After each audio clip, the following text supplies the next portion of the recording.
হ্যাঁ মা, তপনের অ্যাক্সিডেন্ট হয়েছে, হাসপাতালে নিয়ে যেতে হবে, ফোনেও চার্জ নেই। মিথ্যে বলছো?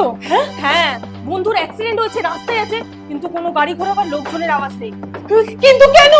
চ, আজকে চুটিয়ে মদ খাবো। দাদার বন্ধুদেরও ফোন বন্ধ। অফিস থেকে একটু আগেই বেরিয়েছে, নিশ্চয়ই মদ খাবে।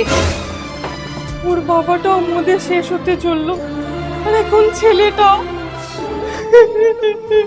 না, সেটা হতে দেব না। চলো তাহলে দাদার বন্ধুদের ফ্ল্যাটে যাই। আরে তোদের ফ্ল্যাটে তালাও দেওয়া, আবার ফোনও বন্ধ। কোনো লাভ নেই, আজকে মহালয়া, তাই সব বন্ধুরা মিলে বাইরেই প্ল্যান করেছে। এখন ওদের ঘরে বসে থাকা ছাড়া কোনো রাস্তা নেই। না, ঘরে বসে থাকা যাবে না, ওর অফিস আর বাড়ির মাঝখানে যে হাসপাতাল আছে সেখানেই যেতে হবে। হাসপাতালে নেই। আরে বলবো দূরে কোনো হাসপাতালে নিয়ে গেছিলাম, ঠিক আছে? রাতে কিন্তু ভাই বাড়ি যাবো। মেয়ে চাই মেয়ে।